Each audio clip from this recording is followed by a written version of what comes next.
So before we start, I have to say, firstly, I thought we would lose this game. If you watch my predictions, you know I thought we'd lose this game. I said I thought we'd lose this game quite badly.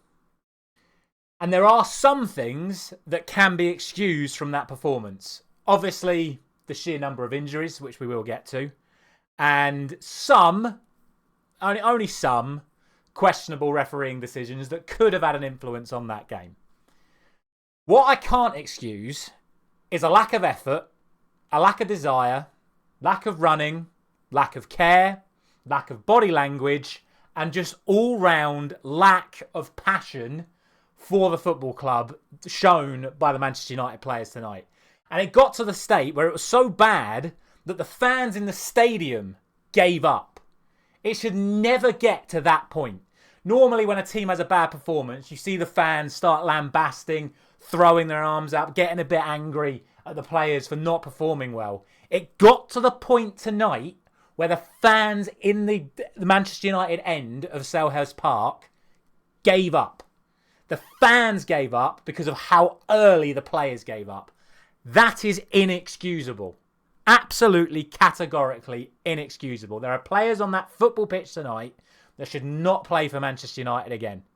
Absolutely no way in hell that that some of those Manchester United players should play again. Firstly, we have to talk about Casemiro. Named captain tonight because Bruno Fernandes was injured. I said at the back end of last season, when Harry Maguire's captaincy was going to be up, I would have made Casemiro captain when I didn't really like Bruno as captain, I thought it should be Casemiro going into this season.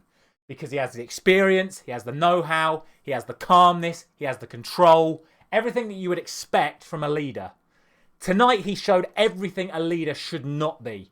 He was careless, he was sloppy, he was rash, and when the going got tough and Crystal Palace started scoring goals, his reaction was blank. Absolutely blank. Nonchalant again. Just like his penalty against Coventry, just like his header against Burnley, his attitude to the game tonight was absolutely, categorically appalling, and he should not play for Manchester United again. I don't care what it takes. If you have to sack him, rip up the contract, let him go for free. He is on far too much money. Everyone talking about him potentially going to Saudi Arabia. He's on a 3-year contract. So if the Saudi clubs aren't interested, we're not going to get rid of him because no one else is going to pay the money for him or pay his wages. So God knows how we sort that situation out. But he wasn't the only one. Christian Eriksen, weak, not running, not tracking players again.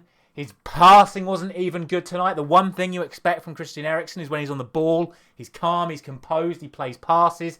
He just kept lumping the ball into just space. He wasn't looking.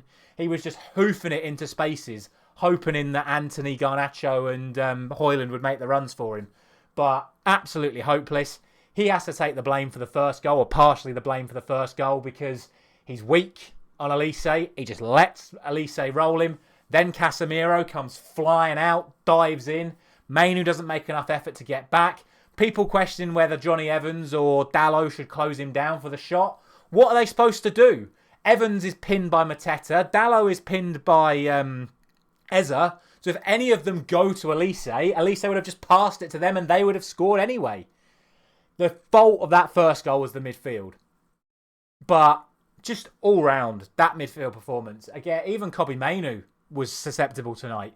But I just think he was isolated, and we'll get to all of that shortly as well. Second goal, again, absolutely shambolic defending. Casemiro, again, wanders off. He's playing centre-back. Not holding midfield, he's playing centre-back. So why is he so far forward that one pass round the corner puts Mateta, one of the most informed strikers in the league, 1v1 against a 36-year-old Johnny Evans who's just come back after a month injured? I don't care if people said Evans should have been better in that situation. Again, weak in midfield, out-muscled, Dalot overpowered, Eriksen outstrength, Casemiro dives in. Evans isolated, yeah, he could have brought him down, but then what? Have a man sent off after 20 minutes? Mateta goes through. I see some people having a go at Onana for being beat at his near post. You have a look at that shot again from Mateta. He absolutely smashes it in the near post. It's a phenomenal finish. I'm not having a go at Onana for that one. We will have a go at Onana shortly. But that one goes in. Third goal. Lazy. So lazy. Rasmus gets the ball clear. Sloppy defending in the first place, but Rasmus should do a little bit better with the clearance, but it's on his right foot. I'll cut him some slack for not quite getting the clearance right. Then it's the responsibility of every single player to a man to get up and get out. You are 2-0 down. You're not 1-0 up or 2-0 up or at a draw. You are 2-0 down. Get up, get your line high, because some of them did it, but some of them didn't. Dalot plays everyone onside, including the man standing behind him, and then again, weak. This is not the first time we've seen it from Dalot this season. I think Dalot has had a fantastic season. He's one of the strongest candidates for player of the season for Manchester United. But this has got to be the 4th or 5th time this season that Dalot has been done in behind physically. The one that always comes to mind is the one against Zaha, where he tried that Kung Fu scorpion kick clearance and Zaha scored. It was similar to that. He has got Anderson behind him, but he is in control of that situation. He needs to be tough, he needs to stand his ground, and he needs to get the ball out of there. Instead, once again, he tries to do a little back heel, slips as he tries to do something clever. Anderson goes through him because he's stronger than him, and of course he is stronger than him. But Dalot's got to show some fight, and he doesn't. Ball comes across, Mitchell puts it in, 3-0, shocking from Manchester United again. Then he makes the substitution of putting Amrabat on. Far too late. Should have done that at half-time for Eriksen. But instead he does it for Anthony, who quite frankly did nothing. So I can't blame him for taking Anthony off. And then the 4th goal. I mean, where do you start on the 4th goal? Let's start with Casemiro again, shall we? What is he doing? Like, genuinely, someone explain to me what he's actually doing. He's got someone closing him down. He could see it behind. He could put it out for a throw-in. He could hoof it downfield. He could pass it back to Onana. But instead, he tries to do a little shield. Again, weak, lack of effort, lack of commitment. Gets tackled, passes back out to Elise. Again, no one closes him down. Onana gets sold. He takes 3 steps to the left, thinking that Elise is going to bend it in the far corner. And Elise just whips it in the near post.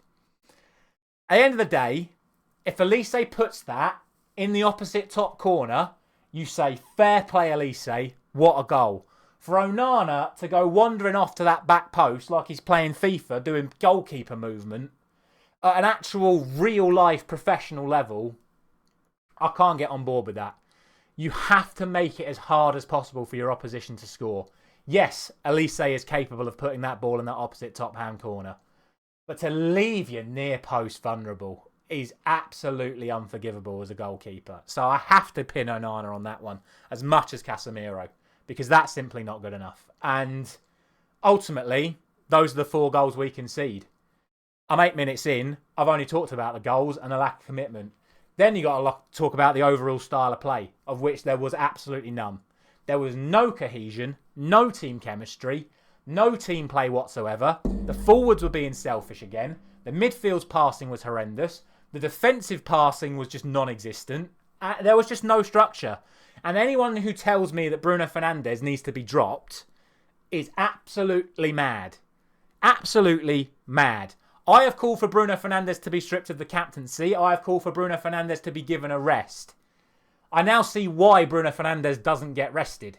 Because the gulf in quality from Bruno Fernandes to Mason Mount was unreal tonight. The one thing you say for Bruno is he never stops running. When I talk about commitment, passion, playing for the shirt, he comes in. He would have noticed 5 minutes in that Kobbie Mainoo wasn't getting enough help from Christian Eriksen. So he'd have made the effort to come in and help out Eriksen and Mainoo. Mason Mount did not do that. He just stood in little positions where it would have taken 25, 30-yard passes from Mainoo, Evans, Wan-Bissaka, whoever you want. He always pulled into the left-hand channel. He was never on the right-hand side. He always pulled over to the left and looked for long passes. He wasn't coming in to receive the ball, to bring the likes of Wan-Bissaka in on the overlap or bring Garnacho in. He just waited for the ball to come to him. Again, lack of effort, lack of desire, lack of passion. Not good enough from Mason Mount. And then, like I said, Christian Eriksen, man, I don't know what he was doing. I just don't know what he was doing. I really don't. Not a clue what Christian Eriksen was doing on that football pitch. He has spent the last 2 months moaning that he wants regular first-team football. The last 3 weeks, he has started every single game, and in every single game, He has done absolutely nothing bar playing one good pass to Højlund in one of those 3 matches. I can't remember which game it was, but he played one good pass to Højlund in one of those matches. His overall play was absolutely shocking, and it didn't change when Amrabat came on, because why would it? We all know Amrabat's not good enough, but at least he tried to put himself about a little bit. Like, I can't believe the words are coming out of my mouth, but these last few weeks I've missed Fred. I really have. I've missed Fred, because at least he put himself about. At least he knew what it meant to be a Manchester United player in terms of where, fighting for the badge, making tackles, getting on the ball. We always used to moan that Fred would give the ball away, but at least he was getting on the ball in the first place. Some of these other players today just not interested whatsoever. And I just felt sorry for the front line.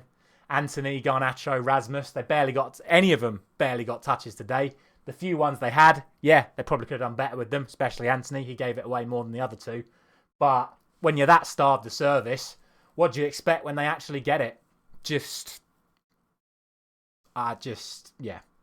Like I said, I expected to lose. I expected to lose quite badly. I didn't expect to lose in that manner.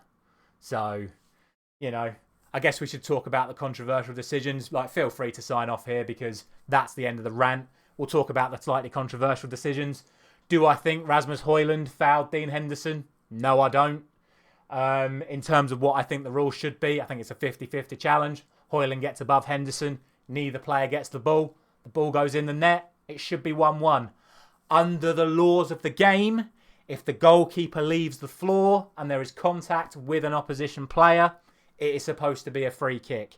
However, I would then draw you to at least 2 decisions on Vicario this season and a couple of other incidences where goalkeepers haven't been given the benefit of the doubt in those situations. So for me, that's inconsistency. It shouldn't be a foul under what I think the law should be, but I think it probably just about is a foul under what the laws currently state.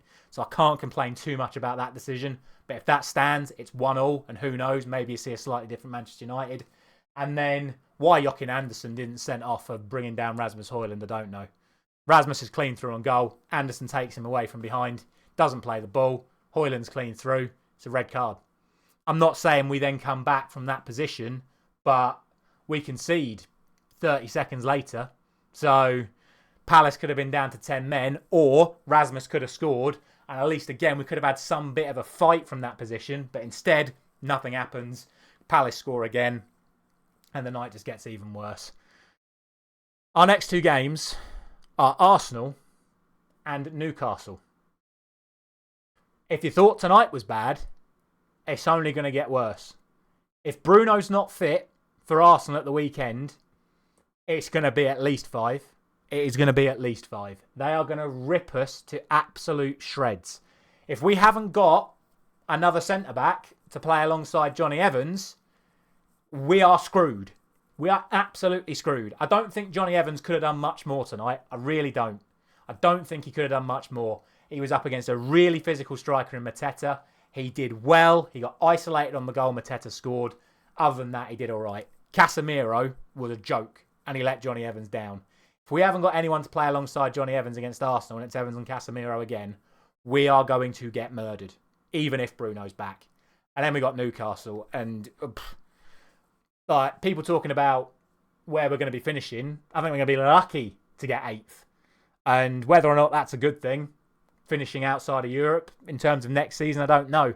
Personally, the idea of getting Europa Conference League and giving some of these young players an opportunity to play in a competition actually quite interests me at the moment in terms of a rebuild project. But as things stand, we're not even going to get in the conference. So who knows what we're going to do. Let me know your thoughts down in the comment section. Like and subscribe if you're new around here. Thank you very much for watching.